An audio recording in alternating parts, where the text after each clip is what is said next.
Dear students, आज के इस वीडियो ट्यूटोरियल में we are going to talk about the oedogonium. इससे पहले वाले प्रीवियस वीडियोस में we have already talk about the classification and general character of algae. Classification के टाइम क्लोरोफाइसी में हम लोगों ने एक एग्जांपल देखा था algae, that is the oedogonium. तो ये आप लोगों के सिलेबस में मेंशन है, इस अलगी का आप लोगों को और डिटेल में पढ़ना है। तो we are going to study about odigonium in two parts. Part first of the video we are going to discuss about the systematic position, occurrence, thallus structure, cell division. और पार्ट सेकंड में हम Oedogonium कैसे reproduce करता है और उसके life cycle जो है, लाइफ हिस्ट्री होते हैं, उसको डिस्कस करेंगे। तो सबसे पहले हम क्या डिस्कस करेंगे, systematic position means classification is algae का किस पोजीशन, कहाँ, किसके अंदर, कौन से डिवीजन, कौन से क्लास के अंदर आता है। ये डिवीजन थैलोफाइटा के अंदर आता है। ये इसलिए आता है क्योंकि दियर बॉडी जो है थैलाइड इन नेचर है, क्योंकि हम रूट, स्टेम और लीफ में डिफ्रेंशिएट नहीं कर पाता। दैट मीन्स डिवीजन थैलोफाइटा के अंदर। क्लास इनका क्या है, क्लोरोफाइसी। क्लासिफिकेशन के टाइम हम लोगों ने क्लोरोफाइसी का एक टेबल देखा था क्राइटेरिया ऑफ अलगल क्लासिफिकेशन में। वो सारे कैरेक्टर ये नीड फुलफिल करता है, that means it comes under the chlorophyceae. उसी तरह से order, family, genus, order oedogoniales, family oedogoniaceae और जीनस ओडोगोनियल। तो ये इनका सिस्टमेटिक मीन जनरल क्लासिफिकेशन हुआ इस अलगी का। और ऑर्डर लिखने का एक तरीका है, जनरली ऑर्डर जो जीनस नाम से ही मैक्सिमम केस में होता है। यहाँ पे देखिएगा ऑर्डर लिखने के लिए आपका तरीका कि लास्ट के और जीनस के दो वर्ड हटा के ALES एल्स लगाओ तो वो आपका ऑर्डर बन जाता है। और फैमिली में आपको क्या करना है, लास्ट के टू वर्ड्स हटा के you have to use ACEAE, तो वो उसका फैमिली बन जाता है ओडोगोनियसी। तो एक जनरल वो है आपका क्लासिफिकेशन का ऑर्डर और फैमिली के लिए। तो ये सिस्टमेटिक पोजीशन हम लोगों ने देखा डिवीजन थैलोफाइटा।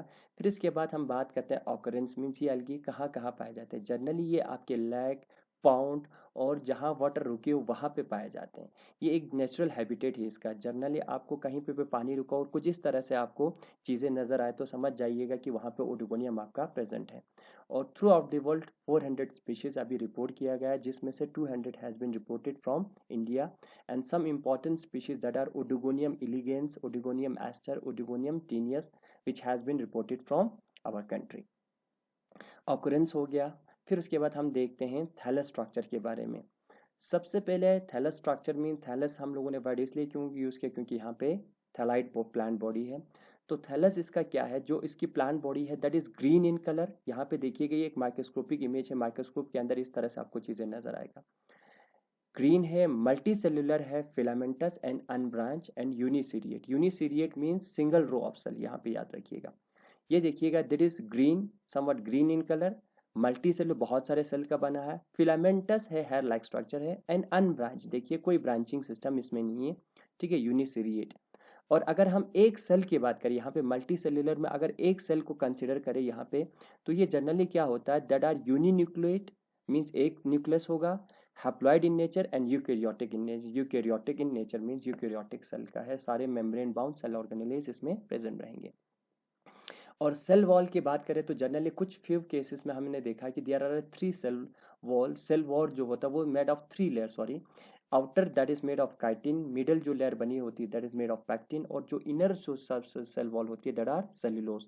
और सेल का एक सेल का वेजिटेटिव सेल का नॉर्मल यहाँ पे देखिएगा 20 माइक्रोमीटर इन लेंथ होता है। अब हमारे पास इस पूरे फिलामेंट में 3 तरह के सेल्स होते हैं। कौन कौन से, सबसे टॉप वाले सेल एपिकल सेल, सबसे नीचे वाले cell that is called holdfast, और बीच में जितने भी सेल्स पाए जाते हैं that are called intercalary sales.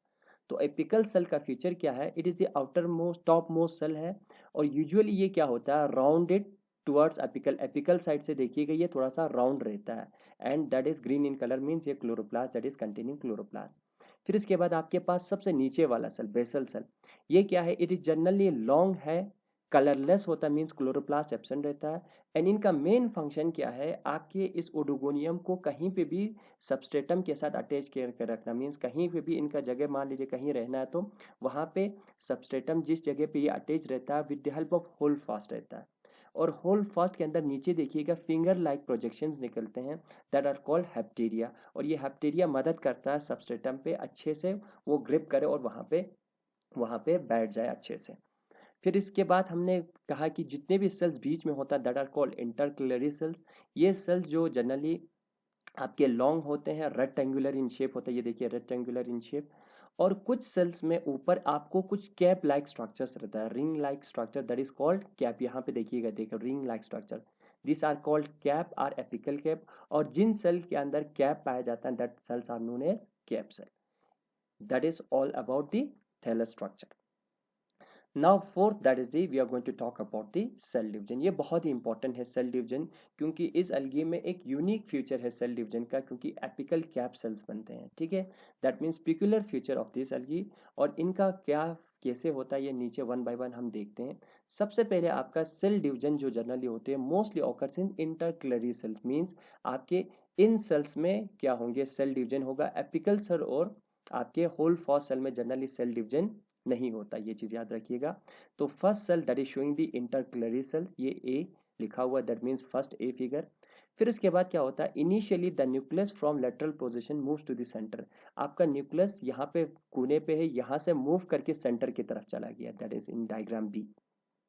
फिर उसके बाद ring like thickening develops toward the upper side पे, एक रिंग लाइक स्ट्रक्चर यहाँ पे बन के आ रहा है, ठीक है। ये चीज डायग्राम बी में यहाँ पे भी देखिएगा। और ये धीरे धीरे रिंग का साइज इंक्रीज होते जाता है। फिर फोर्थ पे क्या होता है, जब आपका रिंग स्ट्रक्चर बनने के बाद द न्यूक्लियस जो है आपका divides mitotically and form two nuclei. आपके पास आपका न्यूक्लियस डिवाइड करेगा और आपके पास दो न्यूक्लियस बन के आ जाते हैं, ये सी डायग्राम में आप देखिएगा, ठीक। उसी के साथ साथ आपका जब न्यूक्लियस डिवाइड करा तो उसके बाद एक फ्लोटिंग माइक्रोट्यूब्यूल स्ट्रक्चर्स आपके पास बन के आता है बीच में, दो न्यूक्लियस के बीच में, जो दो न्यूक्लियस डिवाइड करा है उनके बीच में माइक्रोट्यूब्यूल्स फ्लोटिंग करते हैं, जो कि आगे जाके वो सेल वॉल बनाएगा, फ्यूचर सेप्टम, जो कि दो सेल को आपका डिवाइड करेगा। ये आपके बीच दो न्यूक्लियस के बीच में नजर आता है, develop and accumulate is in a layer between the daughter nuclei.